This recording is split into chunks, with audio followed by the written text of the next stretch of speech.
Buongiorno, ben ritrovati con Focus TG. Ancora violenza, ancora risse e aggressioni dopo quella in piazzale Roma. Ieri avevamo intervistato un tassista pestato brutalmente, vi avevamo raccontato della rissa all'ospedale all'Angelo di Mestre e parenti che hanno aggredito medici e infermieri. E oggi un'altra notizia shock, questa volta viene da Rosolina Mare. Un ragazzo è stato accoltellato da una banda di giovani. Vediamo il servizio di Daniela Sizzia. Una lite scoppiata per futili motivi o addirittura una spedizione punitiva per qualche sgarro. Potrebbe essere questa la motivazione che ha spinto alcuni ragazzi a innescare una rissa in spiaggia a Rosolina Mare, poi sfociata in una vera e propria aggressione. Durante quei momenti di violenza è spuntato un coltello, colpito per ben 6 volte, di cui una ferita profonda addirittura 7 centimetri, un ragazzino di 16 anni originario di Padova. Il giovane è stato portato in ospedale con una prognosi di 30 giorni.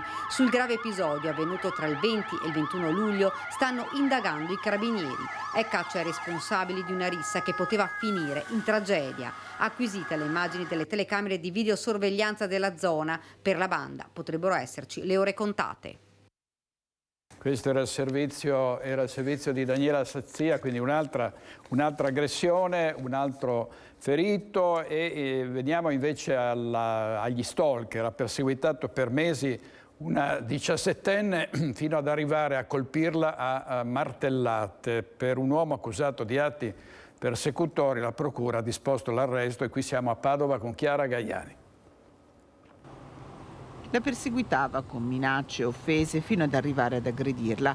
Un vero e proprio incubo per una ragazza di appena 17 anni, finito quando, su richiesta della procura di Padova, per l'uomo, un 50enne di Battaglia Terme, si sono aperte le porte del carcere.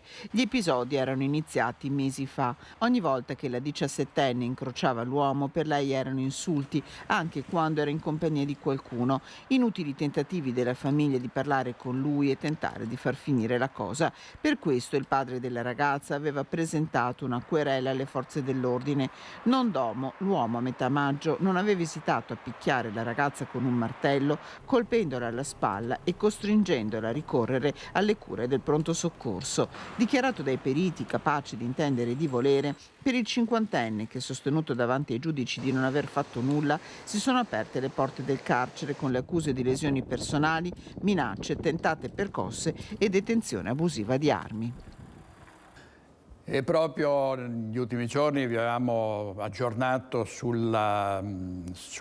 quanto è successo a Padova a causa di uno stalker che aveva tentato di avvicinare l'ex moglie, che avrebbe sicuramente colpito, ed è stato fermato dai carabinieri. Aveva investito un carabiniere che è rimasto gravemente ferito e poi è stato a sua volta ucciso lo stalker da un commilitone del carabiniere che era stato investito dallo stalker con un'auto. Vediamo adesso invece, sempre a Padova, le indagini, un aggiornamento sulle indagini sull'omicidio del quartiere Forcellini.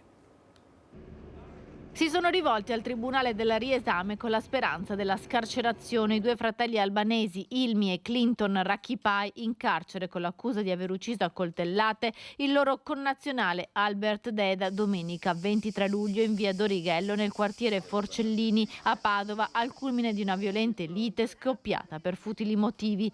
I 2 sono accusati anche del tentato omicidio di altri 2 connazionali. Il loro legale farà richiesta di scarcerazione al Tribunale del Riesame sulla base del fatto che i 2 fratelli sono entrambi incensurati e quindi si escludono motivi legati alla malavita.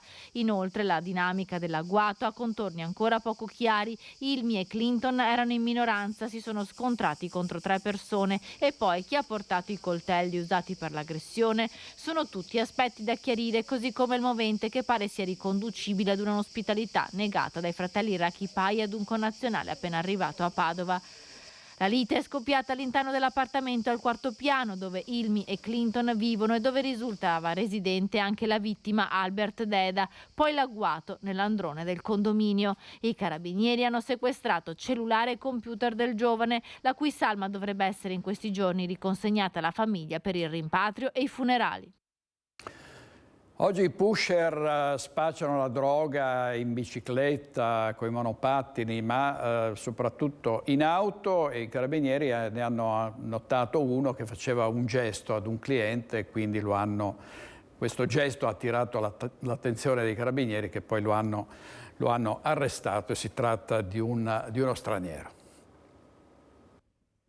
È stato arrestato in flagranza di reato un pusher trentenne di origini nigeriane bloccato in via Rattazzi dai carabinieri del nucleo radiomobile. L'uomo, domiciliato in città ma irregolare in Italia, era a bordo di una vettura condotta da un connazionale. Un gesto di intesa con un passante ha insospettito i militari che hanno seguito la vettura fermando gli occupanti. Lo spacciatore aveva con sé 21 dosi di marijuana e 450 euro probabili provento di spaccio. Altri 16 grammi della stessa sostanza sono stati poi rinvenuti nell'abitazione dell'uomo, già gravato da precedenti e sottoposto alla misura in prova al servizio sociale. L'udienza di convalida ha confermato il fermo, collocando lo spacciatore agli arresti domiciliari. Sono in corso indagini da parte dei carabinieri della Forestale per chiarire la causa del rogo che ha interessato ieri pomeriggio un'area di circa 50 metri quadrati. Sono giunti con 5 operatori che hanno circoscritto prima e poi spento il rogo. Stiamo parlando dell'incendio di Col San Martino e siamo in provincia di Treviso. L'allarme è stato lanciato da un passante che ha chiamato il 115, numero del servizio antincendi boschivi. Le 2 squadre hanno operato sul posto per circa 4 ore.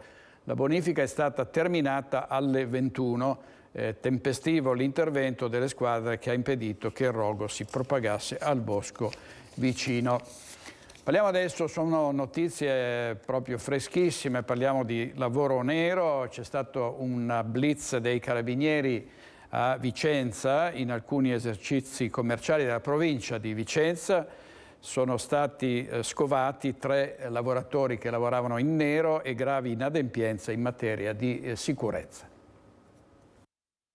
4 esercizi commerciali sospesi e sanzioni per oltre 140.000 euro è il bilancio dei controlli del Nucleo Ispettorato del Lavoro dei Carabinieri di Vicenza nel settore del commercio e della ristorazione effettuati in alcuni comuni della provincia. Le indagini ispettive erano mirate alla verifica del rispetto della normativa in materia di sicurezza e tutela della salute di clienti e lavoratori e della repressione e contrasto al lavoro sommerso. Assieme ai colleghi del comando provinciale, gli uomini dell'Arma hanno effettuato verifiche in 4 esercizi commerciali tra bar, ristoranti e rivendite di casalinghi a Chiampo, Noventa e Schio. 3 i lavoratori in nero scovati dai militari, oltre ad aver riscontrato una serie di gravi inadempienze di carattere penale, come la mancata formazione del responsabile del servizio di prevenzione e protezione, la redazione del documento di valutazione dei rischi e le scarse condizioni igieniche dei locali. Per questo, oltre alle sanzioni, i 4 responsabili d'azienda sono stati denunciati all'autorità giudiziaria. E andiamo adesso subito in diretta a Venezia, perché di Venezia si sta parlando dopo l'ultimo allarme lanciato dall'UNESCO, che lo vuole inserire la città tra i patrimoni a rischio, come se non lo sapessimo che Venezia era ed è a rischio da molti anni. E turismo di massa, quindi, e Movida e un comitato a Venezia che protesta per questa situazione, e ce ne parla Filippo Fois in diretta. A te, Filippo. Sì, buongiorno direttore, buongiorno ai telespettatori di Rete Veneta. È il comitato danni da Movida che si è formato pochi giorni fa. Io sono assieme a 3 suoi rappresentanti che sono Martina Zennaro, Valerio Bonicelli e Alessandro Rizzardini. Vi siete formati pochi giorni fa e le adesioni sono già piovute. In 2 giorni avete avuto 80 adesioni già, ma state continuando a crescere. Lentamente, ma stiamo aumentando perché abbiamo tante richieste e dobbiamo anche farci conoscere, ovviamente. Ecco. Lei dove abita e cosa succede? Io forse sono quello meno diciamo, colpito, ma abito a San Bartolomeo, quindi già dalla mattina presto abbiamo il casino che funziona, e poi ci sono dei locali, ti dico specialmente un ristorante che adesso è calmo, ma tante volte alle 11:15, 11:30 per fare le pulizie di sera, di notte, metteva il volume, canzoni a tutto volume, e ho dovuto chiamare tante volte la polizia, anni fa, ho dovuto telefonare e prendere anche maledizioni. Ecco, perché qua ci sono, ricordiamo com'è la situazione a Venezia, sempre meno abitanti e sempre più locali, perché essendoci solamente turisti non occorrono più negozi, ma ci sono bar. Secondo gli ultimi dati di Confesercenti c'è un bar ogni 30 abitanti e ricordiamo che per ogni abitante ci sono 21 turisti, secondo le ultime stime. Qui si va avanti fino a notte fonda con musica, schiamazzi. Lei invece dove sta e com'è la situazione nella sua zona? Allora, io abito a Canareggio in campo Santi Apostoli. La situazione è disastrosa perché va detto subito, per capirci, che la movida non è più estesa in alcune zone della città ben circoscritte, ma ormai è sparsa in tutta la città, per cui ogni angolo della città soffre di movida in sostanza. Ecco, Martina, voi vi siete formati anche perché avete inviato una lettera sia all'assessore al commercio che all'assessore alla sicurezza. Chiedete dei provvedimenti urgenti perché l'ultimo regolamento di cui abbiamo parlato anche nei nostri telegiornali non vi soddisfa e soprattutto non escludete di adire alle vie legali anche grazie a una recente sentenza che dà ragione. È successo a Brescia, ci racconti un po'? Allora sì, è successo a Brescia ed è successo anche a Venezia perché c'è un locale in Fondamenta della Misericordia che è stata diminuito l'orario in seguito a una denuncia delle persone che abitano lì, molto anziane, con chiusura alle 23. A questo è seguita una specie di lotta cittadina, come a dire se la città chiude alle 23 Venezia diventerà morta. E in realtà le 23 dovrebbe essere un orario umano per far lavorare i gestori e per far dormire noi. Voi chiedete chiaramente collaborazioni al Comune, le decisioni non vengano più prese sentendo solamente la Confesercenti, avete scritto in questa lettera agli assessori e se non c'è disponibilità al dialogo qua si inizieranno ad adire le vie legali, anche perché diciamo che la movida di Venezia ultimamente ha avuto anche diversi episodi molto gravi. L'ultimo va bene è successo a Piazzale Roma con 4 accoltellamenti, forse questo non lo possiamo dire strettamente che della movida, però è anche la cartina al tornasole di quelle che sono le frequentazioni in città, è una città in cui certi generi di violenze e di spaccio così diffuso effettivamente non si vedevano fino a qualche anno fa. Io direi che per ora da Venezia è tutto, direttore, ti restituisco la linea. Grazie molte Filippo e ai tuoi ospiti. Vediamo adesso cosa hanno detto i cittadini intervistati da Anna Maria Parisi, che in realtà cercava dei veneziani ma ha fatto fatica perché ormai il numero, la percentuale dei turisti è ovviamente mostruosa e quindi di residenti se ne trovano pochi. Sentiamo cosa le hanno detto sull'allarme lanciato dall'UNESCO. Vediamo. Cosa ne pensa del monito lanciato dall'UNESCO? Sono d'accordo, pienamente d'accordo, perché non ne potremo più neanche i veneziani. Anche perché Venezia è una città molto fragile. Che è vero, è vero. Non so se apporta dei benefici economici per la città, ma per il sovraccarico di persone lo si vede anche oggi. Ci sono troppi turisti, però non di qualità soprattutto. Cioè invadono la città. Per i dati ufficiali, i residenti a Venezia nel 2022 erano scesi sotto quota 50.000, per quelli ufficiosi sarebbero appena 30.000, così dai dati della Smart Control Room della polizia locale, con le celle dei cellulari agganciati durante il lockdown. Ecco le proposte dei pochi veneziani da noi trovati per regolamentare i flussi turistici. Ero d'accordo con l'ex sindaco quello di mettere un biglietto per entrare a Venezia, perché ormai Venezia è un museo. Come limitare l'accesso ad esempio in città? Far sparire tutti i nostri politici, gli amministratori veneziani, cambiarli. Cosa ne pensa del fatto di mettere una porta d'accesso un po' blindata, chiusa come una ZTL in Piazzale Roma? No, quello no, non la vedo proponibile. Perché? Perché si deve cercare di diversificare l'offerta, però non si può precludere la visione di Venezia. Murano, Island Tour, Murano, Island Tour. Come sta andando? Ci sono tanti turisti? Al momento ce ne sono di più rispetto a prima, si spera ancora una crescita. Fino a poche settimane fa in realtà non ce n'erano così tanti, mi aspettavo di più sicuramente, adesso vedo un po' di crescita e si spera per il meglio. Intervistando invece i turisti a caso presenti nell'area attorno a Piazzale Roma, tanti quelli che si fermano per una sola notte, a partire da questa coppia di fidanzati olandesi che però soggiorna a Mestre. One day here and we are staying in Mestre. If I pronounce it good. Yes, Mestre. Yeah. And yeah, we are visiting Venezia for one day. And that's it. Yeah. Idem come sopra per questa coppia di fidanzati svizzeri. One day. Yes, we arrived yesterday and we go back today. Poi c'è questa famiglia francese, padre, madre e figlia. A Venezia per la prima volta dormono in un campeggio. C'est la première fois que je viens ici. We are in camping. On est dans un camping. Et on va passer ici la journée. E comunque sempre invasa a Venezia, vediamo il titolo del Corriere del Veneto, i posti letto per i turisti stanno per superare gli abitanti del centro, tante proposte, tante idee, ma finora nulla per fermare questo flusso enorme di 30 milioni di visitatori l'anno, i tornelli, il ticket d'ingresso e anche il presidente Zaia che adesso ha proposto la prenotazione obbligatoria. Ma passiamo all'apertura del Corriere del Veneto, e cioè l'uccisione, l'investimento del giovane tredicenne Chris Abom, investito a Verona a Negrar di Valpolicella, è stato lasciato morire a terra come un cane, ha detto la madre. Il pirata della strada è stato arrestato. Vediamo il servizio su questa terribile vicenda.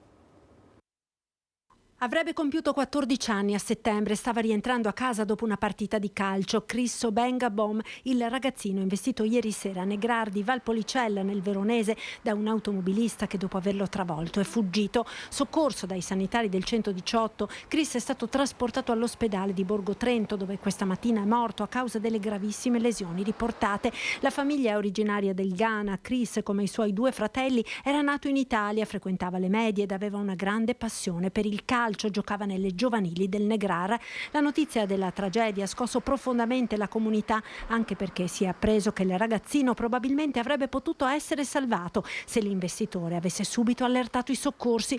Il giovane invece è stato abbandonato a terra prima di essere notato più tardi da un passante. Sconvolto il sindaco, che conosce la famiglia, da anni residente nel comune, è perfettamente integrata. Lasciato sul bordo della strada con noncuranza fa pensare a dove la società sta arrivando, no? Dove in questo momento insomma, la irresponsabilità delle persone sta raggiungendo dei limiti che non trovano giustificazione. E nel tardo pomeriggio, dopo ore di serrate indagini, i carabinieri hanno individuato il pirata. È un operaio 39enne del posto. Grazie a dei pezzi del fanale e dello specchietto, i militari sono risaliti al modello dell'auto. Poi, grazie alle numerose telecamere di videosorveglianza, hanno individuato la targa.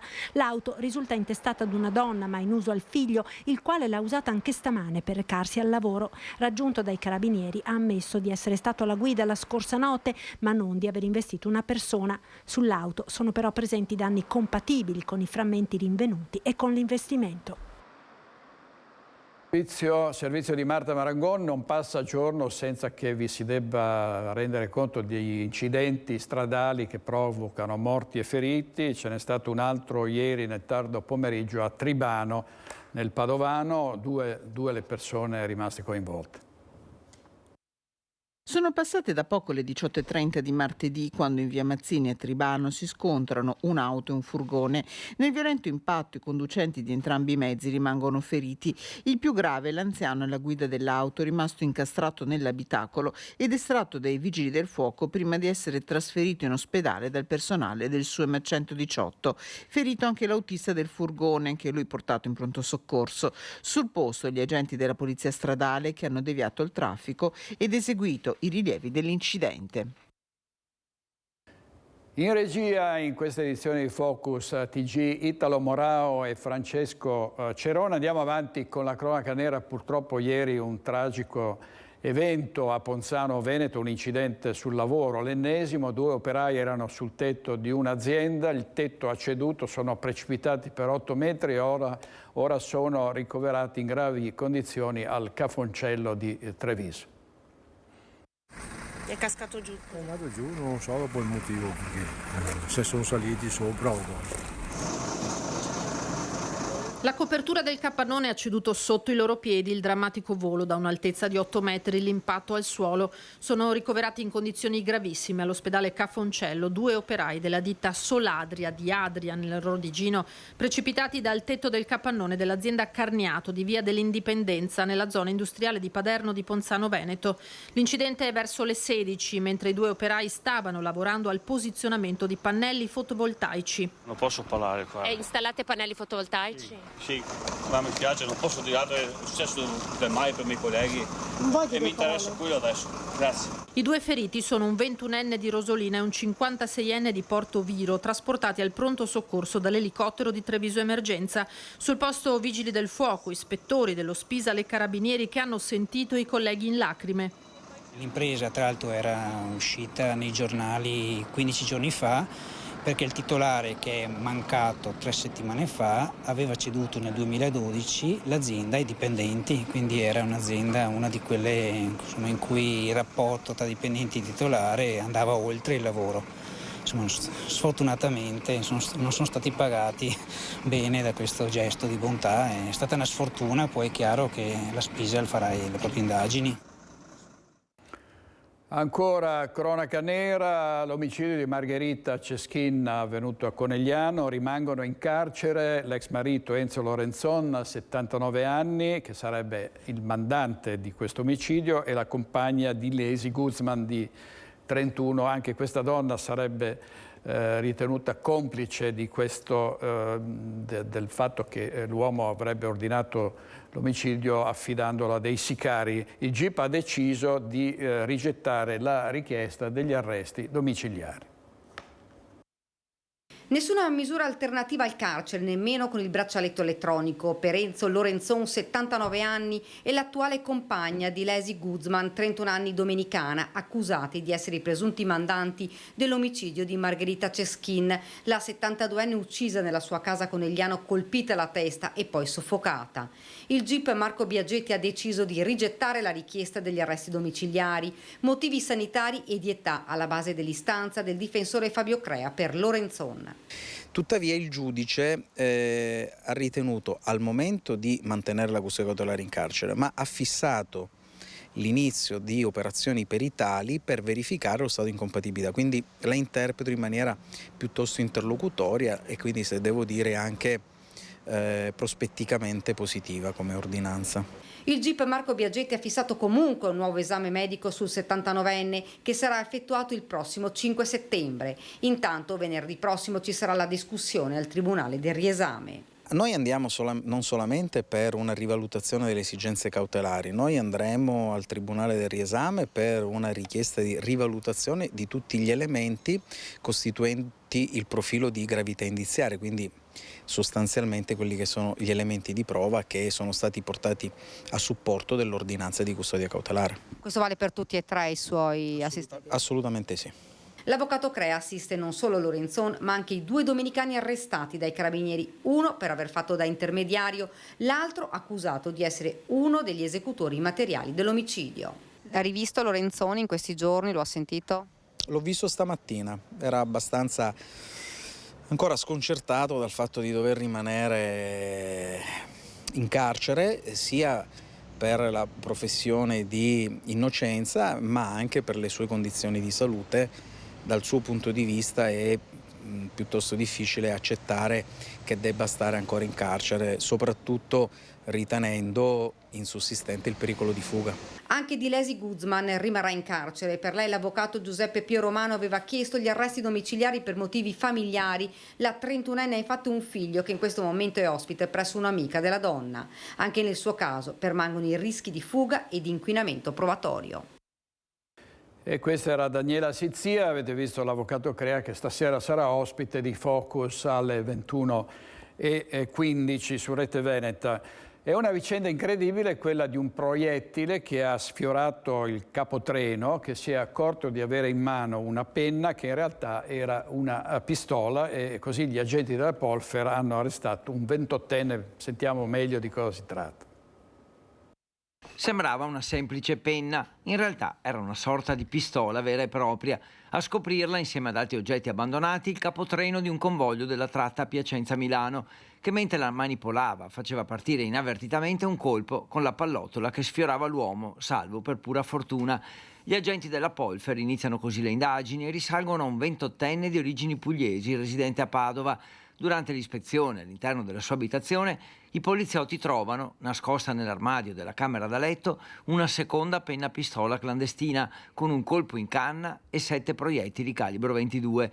Composta da un cilindro di metallo assemblato con un meccanismo a scatto e una canna ove è possibile collocare i proiettili, la penna è micidiale. Il 28enne è stato arrestato in flagranza e denunciato per ricettazione e detenzione illegale di munizionamento. La penna pistola è sempre più diffusa, specie nelle città del sud. Non si ha notizia di colpi messi a segno con questo tipo di arma nel padovano, tuttavia si sospetta un principio di diffusione anche nelle nostre zone.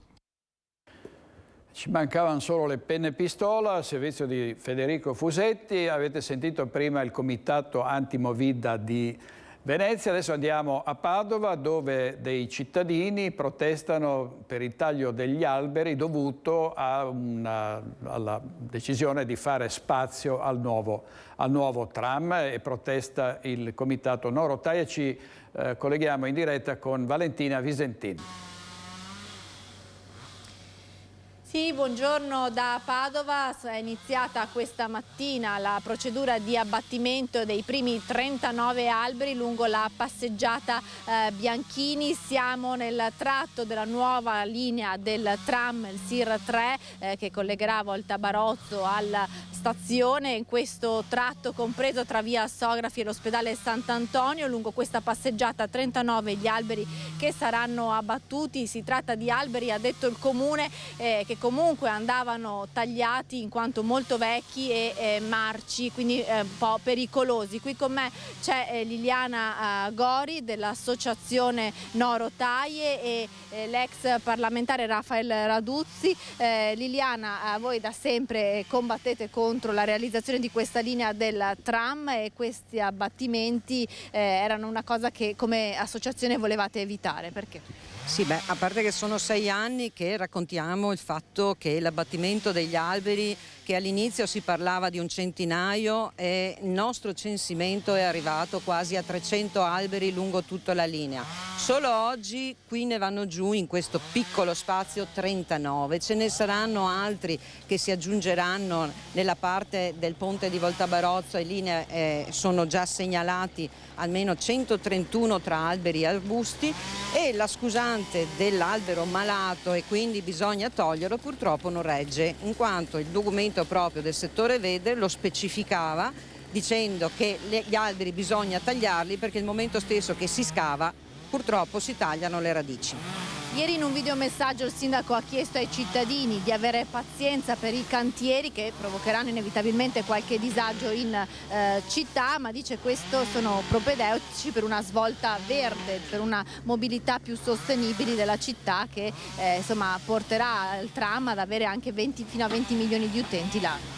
Allora, intanto abbiamo l'esempio della prima linea, quindi quella che fa la Guizza Ponte Vigo d'Arzere, che effettivamente i disagi si sono protratti anche per 2, 3 e 4 anni, perché questo è stato il tempo che ci è voluto per farlo.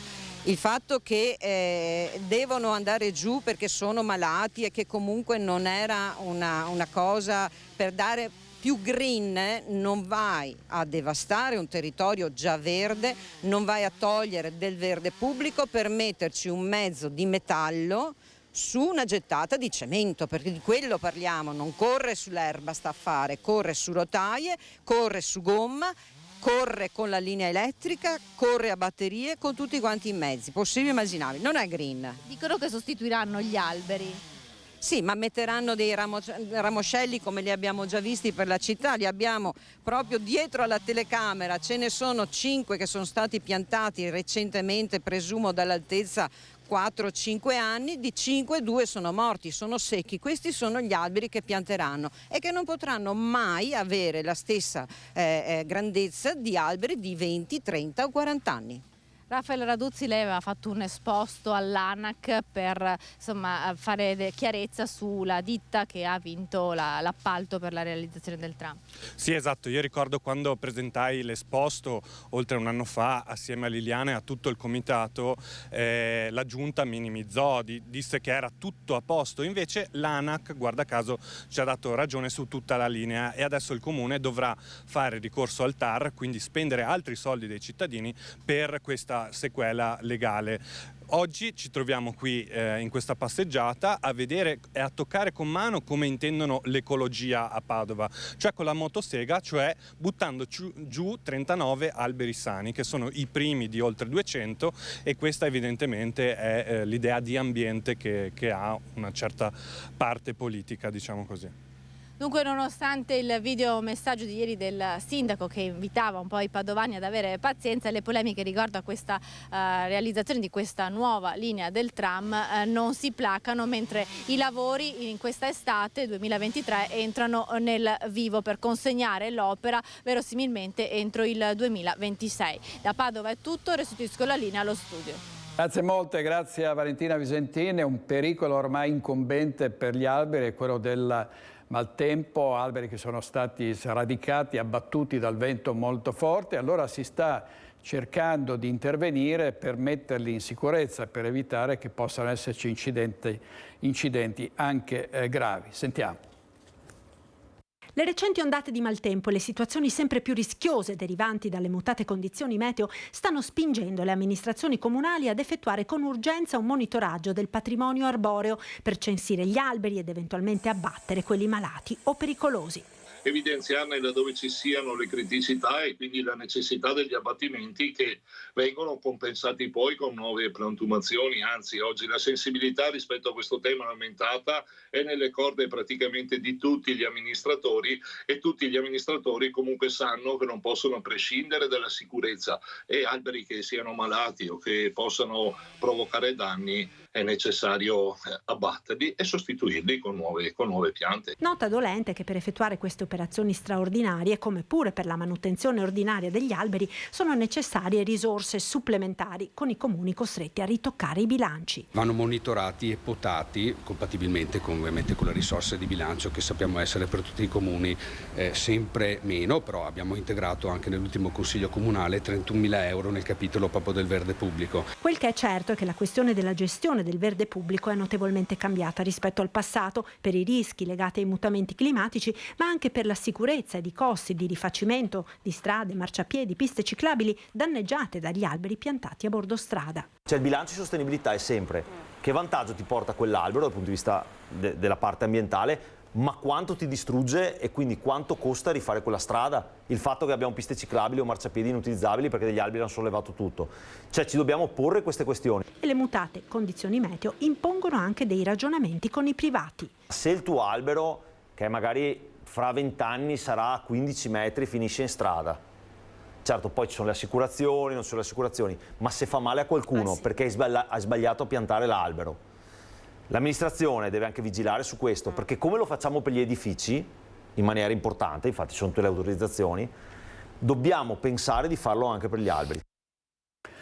E il prossimo sarà un weekend quasi autunnale, perché sono previsti cali molto evidenti delle temperature, si parla di 10-15 gradi, quindi un'escursione molto, molto rilevante, con le conseguenze in questi casi dello scontro tra aria fredda e aria calda. Sono previste intense precipitazioni e grandinate nel weekend, ma soprattutto venerdì in tutto il nord-est. Ieri c'è stata una visaglia, vedete, una tromba marina proprio davanti a Cavallino Tre Porti, nello specchio di laguna fra Saccagnana e Porte Grandi, e residenti e turisti di Cavallino Tre Porti e dei comuni limitrofi si sono spaventati. Il fenomeno poi si è esaurito in mare al largo, non provocando fortunatamente danni, e sono davvero immagini impressionanti. Sentivate il vice sindaco di Treviso che parlava anche del problema delle assicurazioni per quanto riguarda la caduta degli alberi, ma c'è anche quello dei pannelli fotovoltaici, e qui ci sono già dei problemi dopo la distruzione di tanti pannelli, soprattutto sui tetti delle imprese. Sentiamo il servizio di Anna De Roberto. I pannelli fotovoltaici richiedono una garanzia quasi sempre aggiuntiva, quindi con un sovrappremio. Poi ci sono le serre, parlando con Coldiretti, le serre in materiale plastico hanno sempre delle limitazioni in base a chi è la compagnia che assicura. Bisogna stare molto attenti a questo. Clienti assicurati sì, ma spesso le garanzie non vengono attivate, oppure polizze che tutelano dagli eventi atmosferici ma che escludono la protezione dei pannelli fotovoltaici. Sta accadendo anche questo dopo gli ultimi eventi estremi che hanno messo in ginocchio diversi vitigni, allevamenti e aziende florovivaistiche nella Marca. Serre e stalle, annessi rustici, pannelli fotovoltaici sono le strutture che più hanno pagato con i nubifragi che si sono abbattuti sulla Marca. Il giorno dopo la conta dei danni, per diversi imprenditori si è trattato anche di destreggiarsi con le clausole delle polizze. I terremoti sono esclusi perché certe esondazioni o le trombe d'aria sono escluse, quindi anche lì nel momento in cui si va a stipulare la polizza bisogna accertarsi di cosa è compreso e di cosa non è compreso, perché oggi abbiamo tutti coscienza che può capitare a tutti, e quindi nel momento che facciamo la copertura dobbiamo integrare magari alcune voci. Per i periti assicurativi è importante che i danni siano individuati al più presto, senza incorrere nel rischio di alterare lo stato dei luoghi. La messa in sicurezza immediata, però attenzione perché va cristallizzato il danno, va dimostrato alla compagnia attraverso l'utilizzo di droni, attraverso l'utilizzo comunque di tecnici che certificano il danno al momento in cui lo avete subito, l'importanza del danno. Dopo il ripristino, se non portiamo le prove alle compagnie lo prendono come motivo di non indennizzabilità. Le perizie possono essere chieste dagli agricoltori anche al consorzio gratuitamente, che con Confidesa ha messo a disposizione anche fondi mutualistici per coprire i momenti in cui un'azienda agricola danneggiata si trova anche costretta a fermare la produzione. E sono in ogni caso aumenti e costi per i cittadini e per le imprese, per le famiglie che hanno subito dei danni. Vediamo, riusciamo a vedere il titolo credo che ci sia eccolo qua, danni da maltempo in Veneto. C'è tempo fino al 4 agosto per presentare la richiesta. La raccolta della documentazione in questa fase è rivolta agli enti locali, non ai singoli cittadini e alle singole imprese. I cittadini sono alle prese, i cittadini e i commercianti, con i rincari, con i prezzi ritoccati. L'inflazione è lievemente calata, ma se andiamo nei mercati, se andiamo a fare la spesa, vediamo che i prezzi sono comunque alti e sentiamo cosa dicono i padovani. In diretta da Padova, Chiara Gaiani.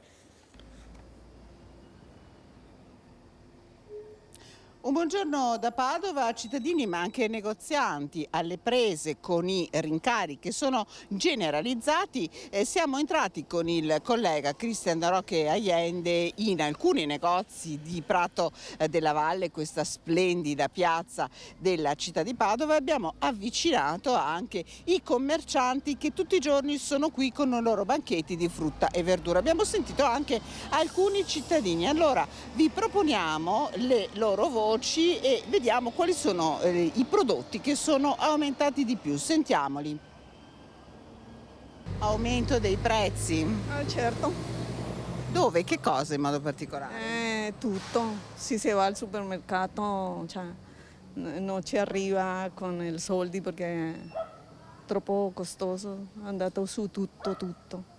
Lei come si sta regolando? C'è delle volte che non... Si devo prendere una roba che non è di tanto necessità, lo faccio, se no devo andare avanti. Insomma, ha fatto qualche taglio? Certo. Sì, frutta e verdura. Ha qualche prodotto che così ricorda e che insomma le pare sia aumentato più del resto? I finocchi, anche le zucchine, il broccolo, in generale. Mi pare che è un po' tutto aumentato. Lei poi usa la bici, quindi no, la benzina non la tocca molto? No, la benzina la uso, cioè la macchina la uso e sì, anche quella è aumentata, in effetti, ultimamente di più anche. Prezzi aumentati in generale, ha avuto dei ritocchi anche nel suo negozio? Sì, ho avuto dei ritocchi, sono stato costretto a fare dei ritocchi, mio padre soprattutto, e nella varia gamma, dai liquori alle caramelle, e quindi sì. Sa quantificarmi di quanto all'incirca?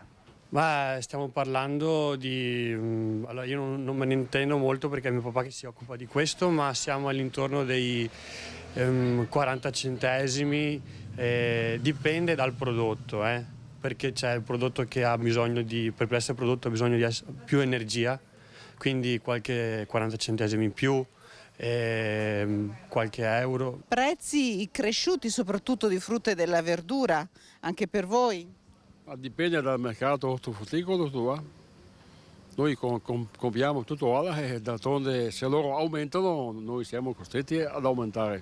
Ecco, sono cresciuti molti anche i prodotti di stagione, per esempio, che ne so, le pesche, le noci pesche, o sbaglio, è una sensazione palpabile quando si va a fare la spesa? Il problema è che purtroppo c'è stato il disastro dell'Emilia Romagna e adesso quelli che sono nei Bassi Italia lo sanno e che così ci hanno speculato un po', ecco.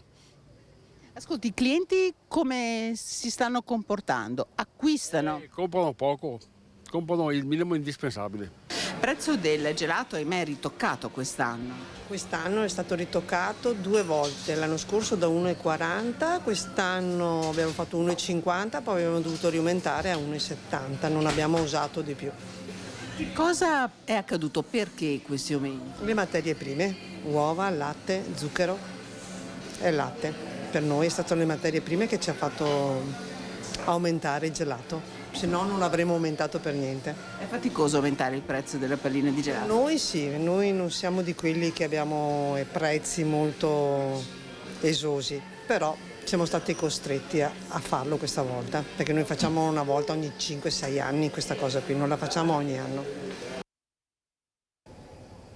Ecco, come avete sentito, questa commerciante è stata costretta a ritoccare per ben 2 volte il prezzo della pallina di gelato, aumenti generalizzati. Direi che da Padova è tutto. Ringrazio Cristian Roque Allende per la collaborazione tecnica e restituisco la linea allo studio. Grazie molte Chiara, da Prato della Valle a Padova, e c'è la polemica a proposito dei prezzi sul costo della benzina e su questa iniziativa del governo di obbligare i distributori a mettere il cartello sul prezzo medio regionale. A molti è sembrato un po' un contentino, come dire non vi tagliamo le accise, però vi diciamo per trasparenza che avete un altro punto di riferimento per vedere se la benzina costa di più o di meno a seconda del distributore. Molti automobilisti dicono ingenera confusione questo cartello perché noi guardiamo il prezzo che dobbiamo pagare alla pompa, al litro. Vediamo, sentiamo cosa dicono gestori e automobilisti. Prezzo medio esposto stamattina, preso dal Mise. Io ho un impianto in full fai da te, quindi secondo la normativa io di sabato, di domenica, di Natale, di Pasqua, il primo dell'anno, qualsiasi giorno dell'anno, 365 giorni all'anno, devo venire a mettere quei prezzi lì che non servono a nulla. Perché a me di sapere che a Verona o a Belluno la benzina costa più o meno che da me, a me non cambia niente e neanche ai miei clienti, perché il prezzo è quello di quel tabellone là fuori e non lo decido io.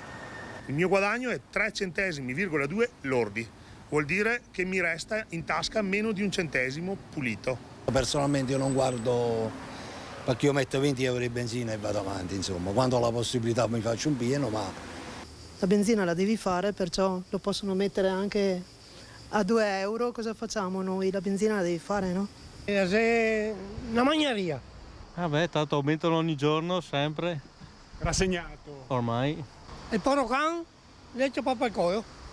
Di sicuro fa confusione, quella cosa lì non serve a abbassare il prezzo. Assolutamente. È sicuramente una maggior trasparenza dei vari distributori è una cosa che aiuta, ecco, noi consumatori un attimino. Noi cittadini non arrabbiarci inutilmente, ecco, contro il governo, e il governo cercare di lavorare bene un po' con i prezzi, con i fornitori e con chi ha effettivamente i distributori, che anche loro hanno questi aumenti. Spero che venga fatto qualcosa per noi che giriamo tutto il giorno in macchina, e chiaramente ogni anno gli aumenti durante l'estate ci sono.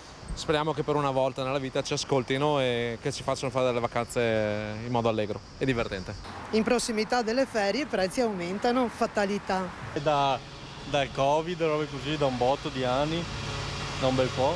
Ormai siamo anche abituati. E pagano. E da ieri per 3.000 veneti stop al reddito di cittadinanza. Sentiamo un aggiornamento di Anna Maria Parisi.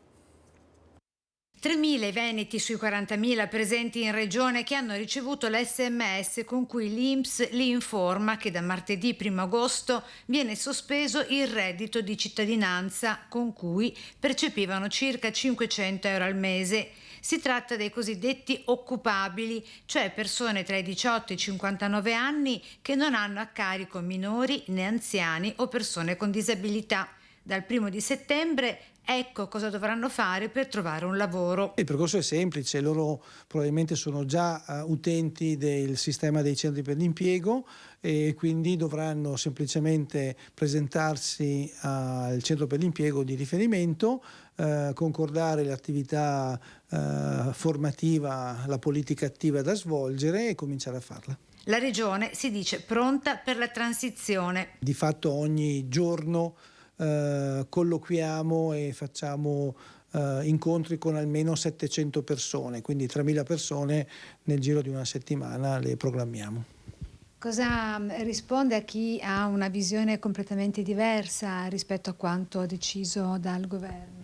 Ma il problema è molto semplice, c'è un cambiamento in atto legato a una maggior attenzione alla dimensione della difficoltà, della povertà, distinta dalla condizione di occupabilità, e da questo punto di vista il provvedimento va in questa direzione.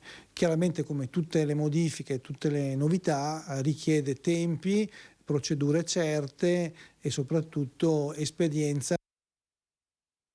E questo era Tiziano Barone, direttore di Veneto Lavoro, è stato a Focus recentemente, speriamo di averlo ancora. Ci sono ovviamente proteste per la fine del reddito di cittadinanza, soprattutto al sud e a Napoli, con vediamo alcune voci di coloro che non lo percepiranno più e che ovviamente se ne lamentano. Il servizio del Fatto Quotidiano, vediamo.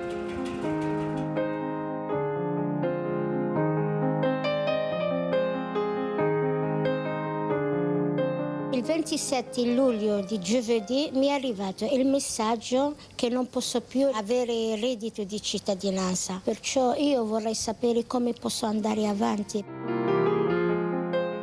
Per me è stata una salvezza per davvero, mi aiutava moltissimo sia per fare la spesa sia anche per la farmacia. Molte medicine le compro grazie al reddito di cittadinanza. Sono uscita a comprare gli occhiali da vista e adesso se me lo tolgono la mia salute peggiorerà, non so come dovrei fare.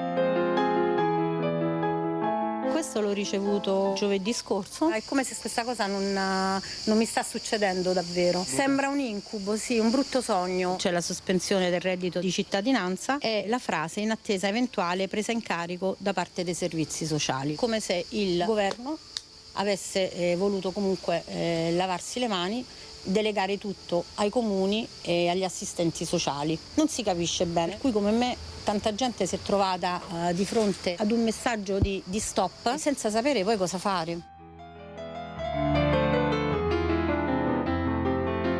Io ho 56 anni, un figlio di 21 che frequenta l'università, affidamento esclusivo del ragazzo, una casistica che esiste e come me secondo me ce ne sono tante. Io mi trovo a dover pagare un affitto di 600 euro, con le spese di condominio 70 al mese, le bollette, il mangiare. Cosa fare? Non lo so sinceramente.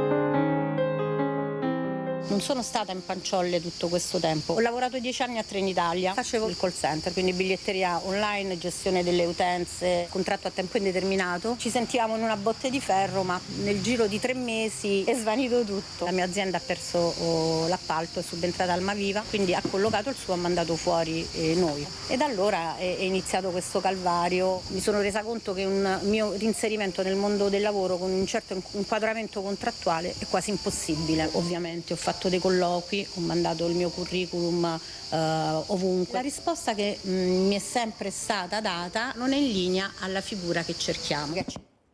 Ecco, queste erano voci di percettori di reddito di cittadinanza che adesso probabilmente sono considerati occupabili, dovranno lavorare oppure avranno in caso contrario l'assegno di inclusione. Ma adesso andiamo subito a Treviso per altri grossi problemi. Il PNRR che ha tagliato dei fondi per i comuni del Veneto e l'arrivo dei migranti, ne arrivano 120 al giorno, quindi 1000 in una settimana. Andiamo subito da Anna De Roberto con il sindaco di Treviso e presidente dell'ANCI Mario Conte. Sì, direttore, buongiorno. Partiamo allora dai migranti perché appunto come tu hai anticipato questi sono dati evidenti. Come presidente ANCI il sindaco di Treviso Mario Conte ha espresso la sua preoccupazione, ma è tornato anche oggi a ribadire la sua contrarietà a nuovi hub come Cona, hub come la caserma Serena, in cui però continuano ad arrivare i migranti. Lei però ha intenzione di dire basta?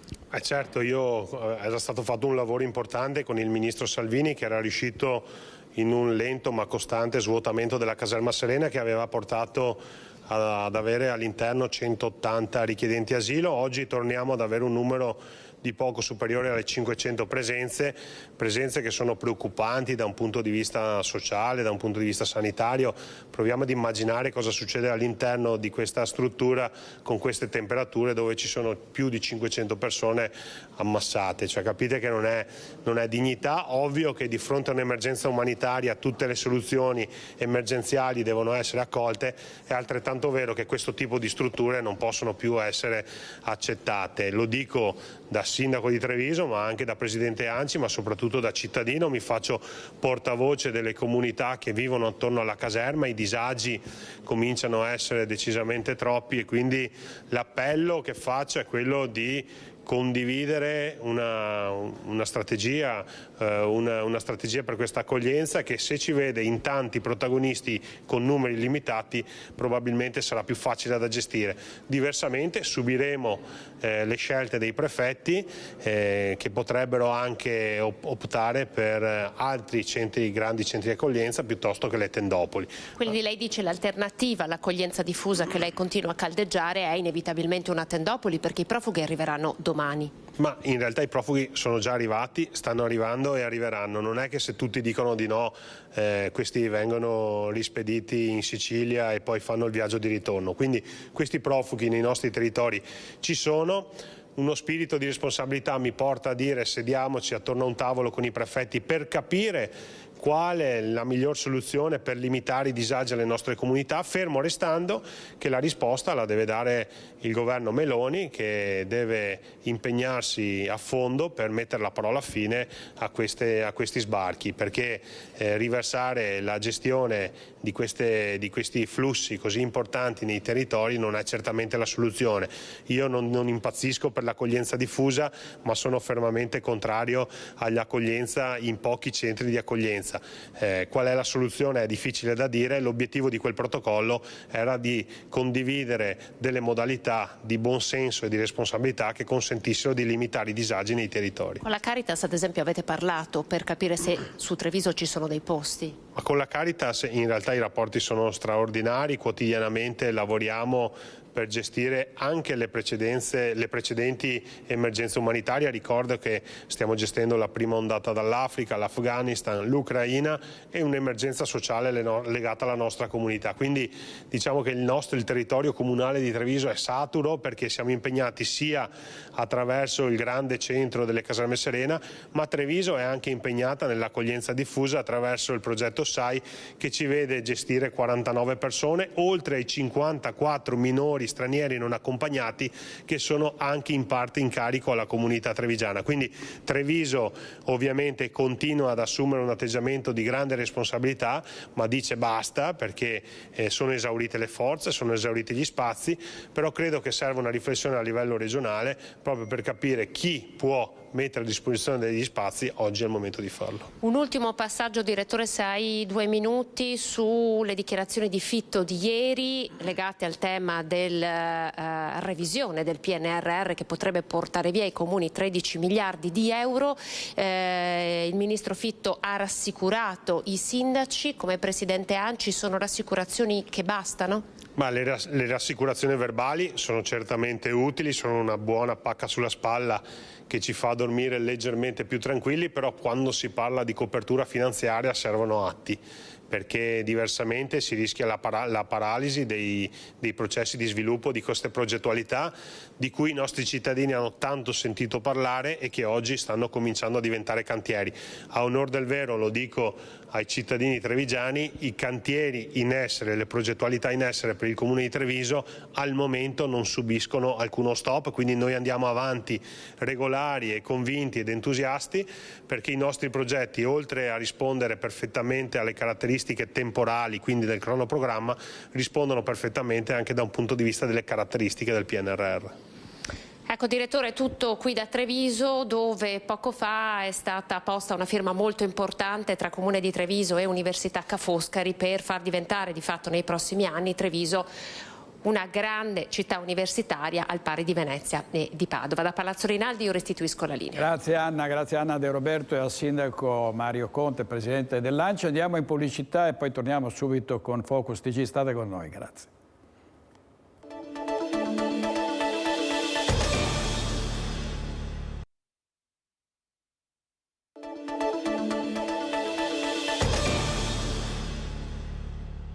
Andiamo a Vicenza, dove tra un anno inizieranno i lavori per l'alta velocità, quindi cantieri a tutto ritmo, ma prima di iniziare i lavori ci sarà la fase degli espropri e ne ha parlato ieri il sindaco di Vicenza, Giacomo Possamai. Sentiamo. TAV scatta la fase che riguarda da vicino i cittadini, quella degli espropri, per fare spazio al percorso dell'alta velocità. Dopo l'approvazione del progetto definitivo delle scorse settimane della linea ferroviaria secondo lotto funzionale dell'attraversamento di Vicenza, si entra nella fase esecutiva. Si tratta di 150 unità abitative, incluse in circa 15 edifici. Circa 150 sì, che sono abbastanza raccolte all'interno di un 10-15 fabbricati, condomini. I primi espropri saranno tra un anno. Intanto dal 15 settembre scatterà l'invio delle comunicazioni da parte di Iricav 2. Queste comunicazioni raggiungeranno i proprietari saranno invitati a venire in consorzio seguiti dagli ordini professionali in modo tale da verificare quali sono tutti gli elementi che ci possono consentire la corretta quantificazione del loro bene. Una volta concordato, cosa succederà? Con il concordamento, speriamo nella maggioranza dei casi come è avvenuto sul primo lotto funzionale dell'importo da liquidare, si faranno degli atti notarili, verrà anticipata una somma pari all'80% del valore dell'immobile alle proprietà e verranno poi cedute una volta che nei tempi previsti dal cronoprogramma lavori. Il Comune intanto terrà degli incontri con i cittadini interessati dagli espropri al fine di fornire indicazioni prima dell'invio delle lettere su tempi e modalità della procedura e dell'indennità dell'esproprio. Incontri che saranno rivolti non solo ai proprietari ma anche agli affittuari grazie al coinvolgimento degli amministratori di condominio. Da qui alla metà di settembre faremo incontri con piccoli gruppi. A piccoli gruppi li divideremo per poterli incontrare, guardare negli occhi, discutere con loro caso per caso di come si deve fare ad affrontare una situazione così complicata. Per accompagnare le famiglie interessate dall'esproprio restano inoltre operativi lo sportello per la prima assistenza gratuita realizzato dal Comune in collaborazione con gli ordini professionali e l'ufficio informativo del Consorzio Iricav 2. Da febbraio abbiamo dato la disponibilità all'amministrazione comunale per poter fare un tavolo con tutti gli altri ordini professionali per dare una prima consulenza, un'indicazione su vari aspetti, legale, architettonico, ingegneristico, dal punto di vista anche del trasferimento delle proprietà, dell'acquisto di una nuova casa con i notai, con i periti, gli ingegneri, per poter dare un segnale importante a chi si trova comunque a dover subire un provvedimento che certamente cambierà la vita. E oggi l'inaugurazione del ponte provvisorio di Debba a Vicenza, che riapre dopo un anno di chiusura e permette di collegare nuovamente Riviera Berica e San Pietro in Trigogna. Ci racconta tutto in diretta Luisa Bertini. Sì, buongiorno a voi, buongiorno ai nostri telespettatori. Siamo in compagnia di Alessandro Marchetti, consigliere comunale che da sempre segue il progetto di Debba. Noi adesso siamo proprio sul ponte, il ponte provvisorio, anzi la invito a varcarlo perché siamo i primi a camminare sopra al ponte provvisorio che proprio oggi viene inaugurato. Un ponte che permette di ripristinare la viabilità tra due quartieri e quindi la viabilità nodale, San Pietro in Trigogna e Debba. Sì, è proprio così, oggi verrà riaperto al traffico veicolare. Questo passaggio molto importante, ormai è da un anno che è chiuso il ponte del 1885 che consentiva di congiungere queste due sponde del Bacchiglione. La popolazione attende da molto tempo questo momento perché chiudere questa arteria significa dividere delle zone che sono storicamente molto unite, perché questo comunque è un ponte che sopporta un traffico locale e il traffico pesante non può accedere, però le persone frequentano le scuole, i negozi, le parrocchie e quindi lo scambio tra le due sponde è storicamente molto intenso. Parliamo di costi per la realizzazione di questo ponte provvisorio, per la manutenzione anche del vecchio, perché adesso per un anno il ponte provvisorio servirà appunto a permettere il restauro del vecchio ponte. Sì, il noleggio di un anno di questo ponte Bailey ammonta a euro 170.000, 320.000 sono stati spesi per preparare il basamento che ha consentito l'appoggio del ponte. Adesso verrà restaurato anche il vecchio ponte in ghisa e la spesa è prevista di 200.000 euro finanziati dai fondi del PNRR. Ecco, io ringrazio il consigliere Alessandro Marchetti e restituisco a voi la linea allo studio. Grazie Luisa Bertini. Andiamo a Bassano del Grappa dove continua lo scontro tra maggioranza e opposizione dopo il no in Consiglio Comunale alla industrializzazione dell'area di San Lazzaro, offese, polemiche, post bollenti e accuse alle aziende di non essere state collaborative. Nel pentolone di questo caso Baxi Pengo c'è di tutto e di più. Sentiamo cosa ci racconta Alex Giuliano. A Bassano il termometro oggi segnava 27 gradi, ma la temperatura percepita in città è incandescente e questo perché i temi che animano la discussione politica e non solo sono bollenti al punto che qualcuno si è già scottato. Chi? La sindaca Elena Pavana, ad esempio, con il suo commento ad un post in cui un utente definiva infami i consiglieri comunali che avevano votato no al progetto Baxi Pengo. Ebbene, la sindaca ha difatti avvalorato l'offesa e qui la bruciatura è di quelle che fanno male perché in politica spesso la discussione si accende, ma Elena Pavan ricopre un ruolo istituzionale, è la sindaca di tutti, di chi dice no, di chi dice sì e di chi si astiene. Eppure accettare che esponenti della sua maggioranza e dell'opposizione vengano definiti infami è un precedente che segna una linea di rottura con i principi della democrazia e questo, sì, assomiglia in maniera preoccupante a uno schiaffo alla città e ai cittadini. Dalle offese di infamia si è poi passati a quelle di ignavia, pronunciate da parte di un rappresentante di un'importante categoria economica locale. E intanto la temperatura sale, continua a salire in città. Il rimedio, come sempre, è quello di cercare un posto all'ombra, nella natura, proprio quella che una parte della politica e migliaia di cittadini hanno scelto di tutelare. bassanesi e non solo, perché anche l'Europa si è mossa in maniera decisa per difendere il consumo di suolo. E la Regione Veneto? Qui la domanda è sempre la stessa. Che fine ha fatto la legge sul consumo di suolo, approvata all'unanimità un anno fa dalla commissione competente, che giace in qualche cassetto del Consiglio regionale? E poi c'è Chiara Tessarollo, consigliera di Forza Italia, che nell'ultimo Consiglio comunale ha abbandonato l'Aula scegliendo di non schierarsi apertamente. In un comunicato diramato oggi, Tessarollo ha ribadito che le due aziende, Baxi e Pengo, non sono state collaborative.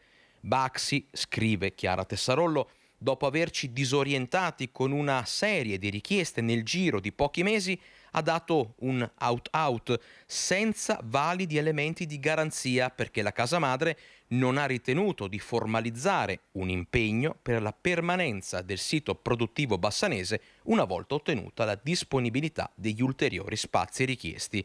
Anche Pengo non è stata disponibile a dare una controprestazione adeguata al sacrificio che sarebbe stato imposto alla città. E intanto a Bassano la temperatura sale, continua a salire. Per fortuna che c'è ancora un po' di verde a San Lazzaro dove trovare refrigerio. E sulle offese rivolte ai consiglieri comunali, durissima la replica dell'ex sindaco Riccardo Poletto. Ieri sera ho scritto una lettera aperta a tutti i membri del Consiglio Comunale di Bassano del Grappa perché in questi giorni ho letto accuse molto gravi. Bisogna stare attenti a non passare il segno. I consiglieri comunali possono votare per il sì, per il no, possono astenersi, possono scollegarsi, quindi non partecipare al voto, e ogni scelta merita il massimo rispetto. Altrimenti si delegittima il più grande organo, il più importante organo decisionale della città, ma anche si fa passare l'idea che se qualcuno è d'accordo con me va bene, il momento in cui non è d'accordo semplicemente non siamo di fronte a un disaccordo o a una divergenza, ma siamo di fronte a una persona che va disprezzata. Gravissimo questo. C'è stata una trattativa che ci è stata raccontata da parte di alcuni rappresentanti dell'amministrazione comunale con i soggetti coinvolti in questa importantissima operazione. Ebbene, quella trattativa è naufragata. Per voce di alcuni di questi rappresentanti è naufragata perché un soggetto imprenditoriale e non politico ha rifiutato di smuoversi dalle sue iniziali posizioni. Ora rimane l'emergenza di trovare la possibilità di riconversione industriale per la Baxi, ma questa possibilità di soluzione non può in qualche maniera venire prima, non avere come condizione qua non il rispetto massimo dell'organo decisionale che è il Consiglio Comunale. E restiamo a Bassano del Grappa per un altro problema, che è quello della spiaggetta vicinissima al Ponte degli Alpini di via Pusterla, che è ancora chiusa. In via Pusterla continua a risuonare la canzone dei Righeira, l'estate sta finendo. Sì, perché il tempo passa e nonostante le rassicurazioni del vice sindaco Andrea Zonta circa il buon esito della trattativa, che prevedeva un comodato d'uso fra pubblico e privato per riaprire in tempo la spiaggetta appunto di via Pusterla, il tempo passa, il lucchetto rimane chiuso. Era metà luglio quando il prima possibile detto da Andrea Zonta sembrava dover essere a portata di mano e di accordo. Il comodato d'uso è pronto perché l'ho visto in bozza venerdì scorso. Se adesso la proprietà acconsente e viene a firmare, noi il prima possibile apriremo quello spazio. Doveva essere tutto risolto entro primavera. Parola del sindaco Elena Pavan, ma evidentemente anche in questo caso pubblico e privato faticano a convergere. Dovrebbe essere la politica a gestire, accompagnare e indirizzare certe scelte e arrivare all'accordo finale. Dovrebbe essere la politica a farlo, ma qualcuno ironizza che forse a Bassano siamo già entrati in quello che viene definito governo balneare, ovvero un'amministrazione a breve termine di transizione, insomma, un'amministrazione balneare, ma senza spiaggetta.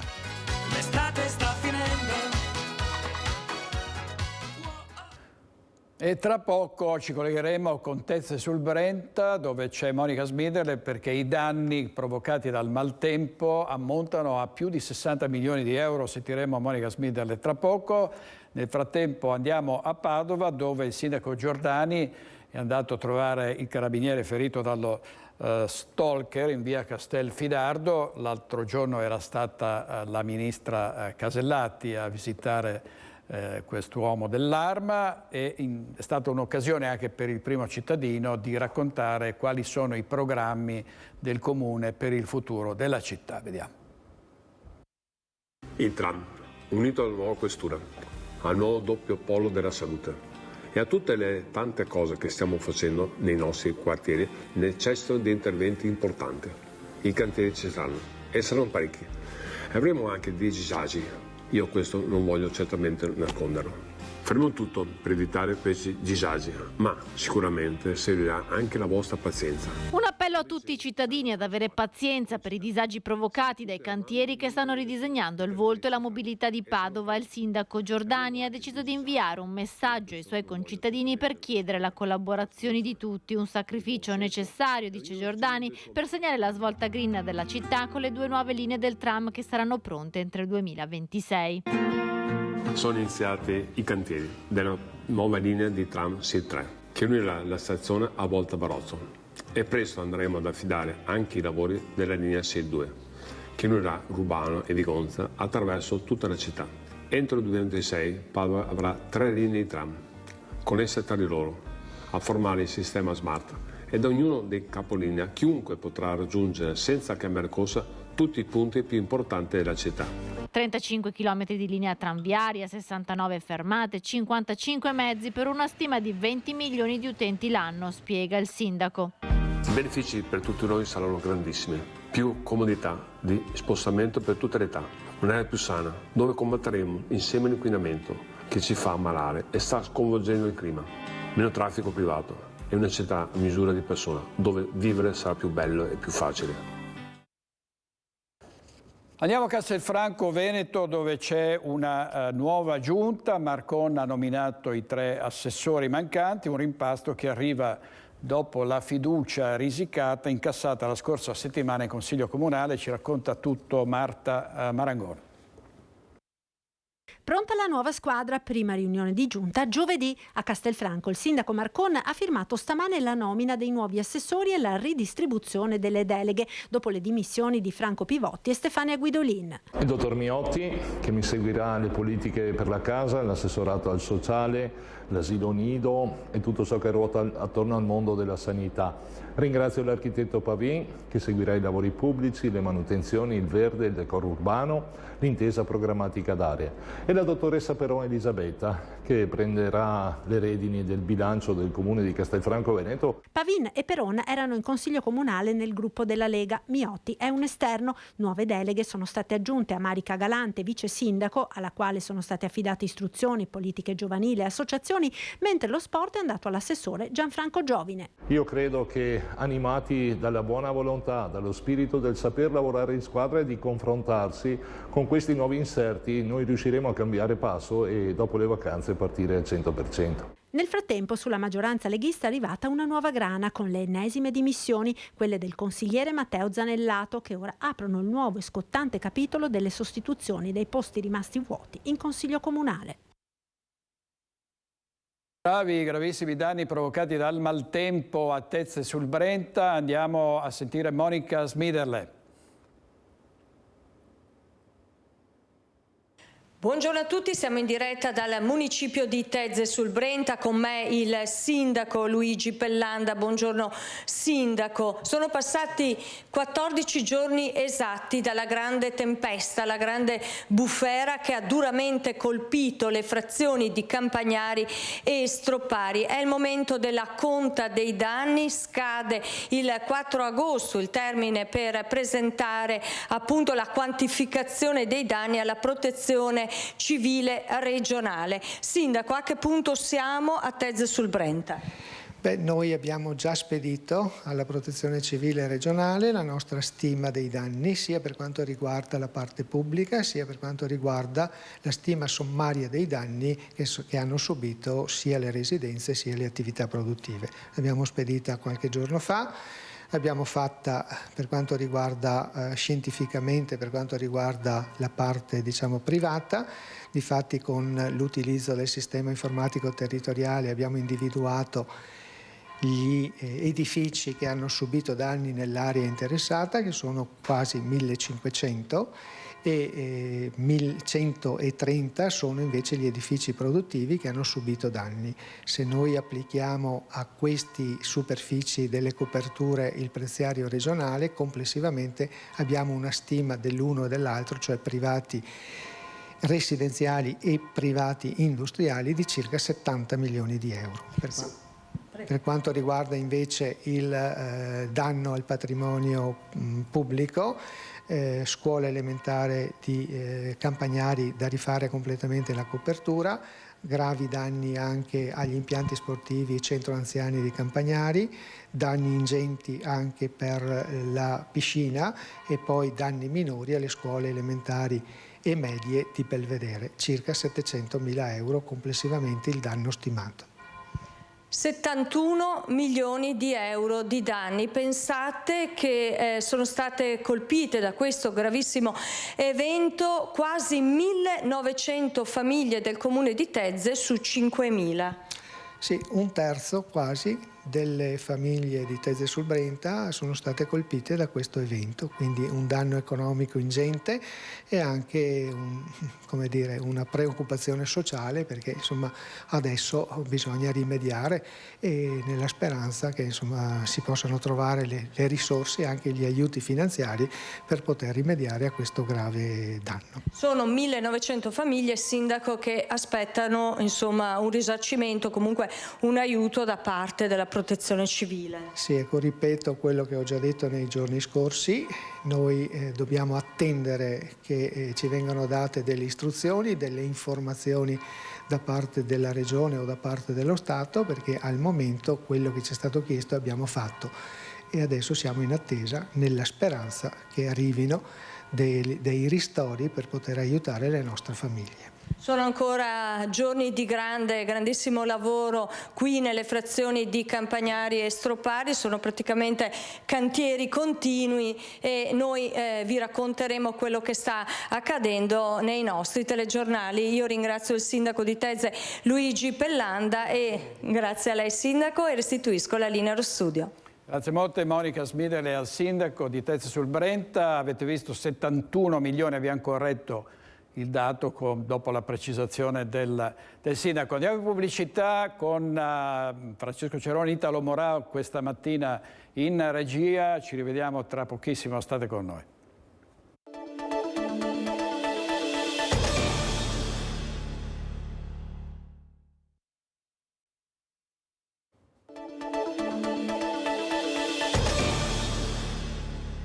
Avrete sentito i danni provocati nel nostro mare Veneto e anche in laguna dal granchio blu, anche nella zona del Polesine e del Delta del Po. A Caorle, intanto, sempre per quanto riguarda la pesca, si è discusso di progetti realizzati e obiettivi da raggiungere per rimettere questo settore, il settore ittico, al centro dell'economia veneziana. Sentiamo Nicola Marcato. Dalla salvaguardia dell'area protetta di Caorle alla prima certificazione per la pesca sostenibile, dallo sviluppo di attività di pesca turismo e ittiturismo nel litorale veneziano all'avvio di nuove produzioni locali. Sono solo alcuni dei 33 progetti del piano di azione locale per promuovere lo sviluppo dell'economia marittima e lagunare della costa veneziana, predisposto e messo in atto dal FLAG veneziano, realizzati grazie ai contributi finanziari del FEAMP, il Fondo Europeo per gli Affari Marittimi e la Pesca 2014-2020. Si tratta di interventi fondamentali per un rilancio del comparto della pesca da lungo tempo in difficoltà. La prossima programmazione dovrà vedere degli elementi di continuità, ma dall'altro la capacità di rafforzare questo settore in termini organizzativi, puntando anche a una trasformazione agroindustriale attraverso il sistema della cooperazione, dei consorzi, delle organizzazioni di produttori, che devono proiettarsi su un mercato nazionale ma anche internazionale. Questa è la vera sfida. L'altro cappello, l'altro pilastro è quello dei cambiamenti climatici, della tropicalizzazione del clima e della presenza di specie invasive come l'acqua pesante o il granchio blu. Avremo a disposizione oltre 46 milioni di euro che dovranno essere messi a disposizione degli imprenditori del settore, di tutto il comparto, in modo tale da promuovere delle azioni che siano efficaci, che abbiano un ritorno diretto nei confronti dei nostri pescatori e facciano sì che il nostro sistema pesca sia sempre più competitivo a livello nazionale. E questo era l'assessore Cristiano Corazzari, che tra le molte deleghe, la cultura, i flussi migratori, ha anche la pesca e la caccia. Ed è tornato a casa, e questa è una storia da un lato triste, con però un felice epilogo, il piccolo macaco che era stato sequestrato, rapito nel parco faunistico Cappeller da dei delinquenti che per portarlo via hanno picchiato selvaggiamente gli altri animali. Vediamo il servizio di Chiara Gaiani.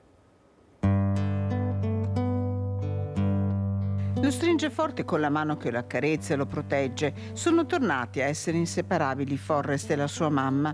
Il piccolo macaco, un mese circa, nella notte tra domenica e lunedì, è stato letteralmente strappato dalle sue braccia a furia di botte che non hanno risparmiato nessuno dei 6 macachi presenti al parco faunistico Cappeller.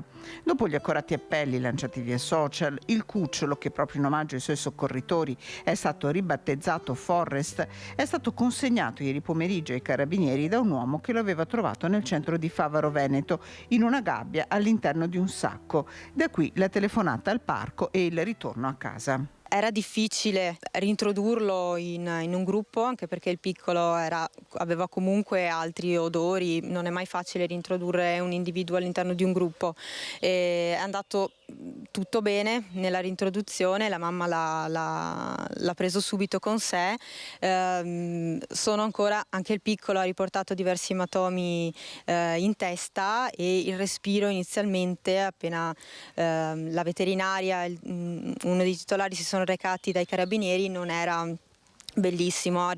Sta ricevendo tutte le cure del caso e speriamo insomma che vada tutto a buon fine e si rimetta presto. Giornate difficili per il gruppo di macachi, sono stressati, terrorizzati, pieni di ematomi dopo le botte ricevute forse con un bastone dai ladri che sono entrati dopo aver tranciato questa rete. Animali particolari, macachi, che anche gli addetti del parco trattano con attenzione. Di Forrest, che non era mai stato avvicinato dal momento della nascita, fino a ieri non si conosceva neppure il sesso. Per controllare il sesso del piccolo avremmo dovuto anche noi strappare il piccolo alla mamma e solitamente lasciamo sempre che sia lei ad avvicinarsi a noi.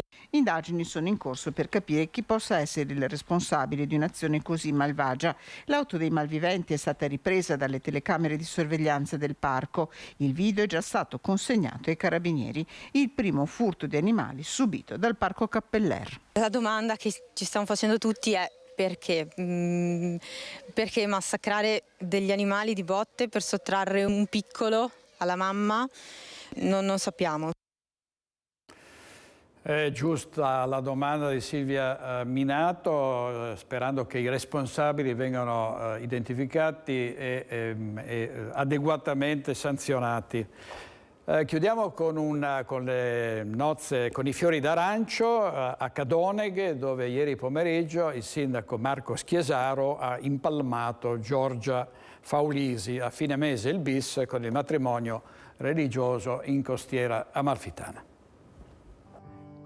Al braccio del papà, raggiante nel suo abito di pizzo bianco, Giorgia Faulisi entra nel municipio di Cadoneghe addobbato a festa per l'occasione, passando su un tappeto di petali di fiori. Ad attenderla il suo promesso sposo, il primo cittadino Marco Schiesaro. Una cerimonia all'ombra della grande quercia, quella celebrata dal vice sindaco Davis Vigolo, durante la quale i 2 giovani sposi hanno coronato il loro sogno d'amore e pronunciato trepidanti il loro sì dopo 7 anni di fidanzamento e una proposta di matrimonio romanticissima, con lui inginocchiato e lei emozionatissima in Marocco un anno fa. Accanto ai due sposi, le famiglie, i cittadini e tanti amici amministratori. Una felicità per i due giovani che raddoppierà il 30 agosto, quando i due si uniranno con il rito religioso nella chiesa della Contrada di Minuta di Scala in Costiera Amalfitana, terra d'origine della sposa. E chiudiamo con la musica, con il concerto dell'Assunta a Treviso, quest'anno con una dedica speciale al soprano Toti Dal Monte per i 130 anni dalla sua nascita.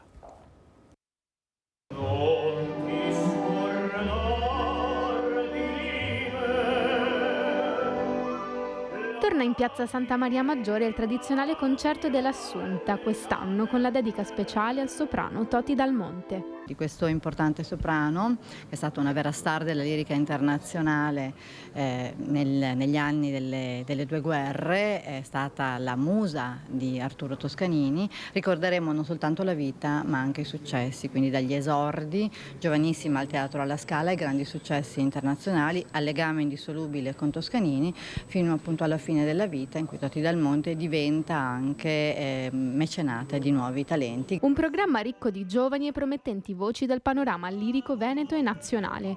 Gli artisti saranno accompagnati dall'Orchestra Regionale Filarmonia Veneta guidata da Massimo Raccanelli al suo debutto. È il primo concerto dell'Assunta che dirigo e in questo caso appunto nel ruolo di direttore artistico e musicale dell'orchestra. Sono onorato, orgoglioso, felice.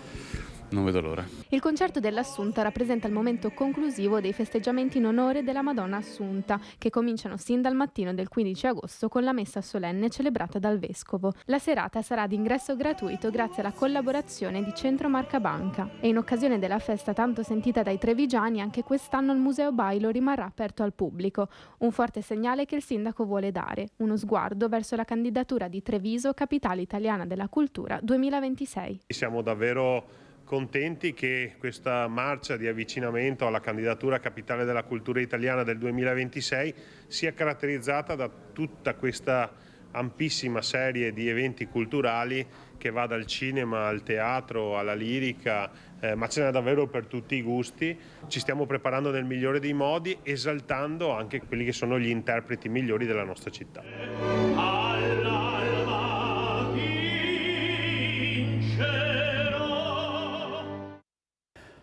E stasera alle 21:15 come sempre Focus, la voce del Veneto e dei Veneti, la grande attualità vista dal nostro territorio. Ci saranno come ospiti Alberto Villanova, Valentina Pillon, Alberto Panfiglio, Fabio Crea, Fabio Bui, Anna Maria Bigon e Marco Brigo alle 21:15 in diretta con Focus. Grazie a tutti, buona giornata, ci vediamo stasera.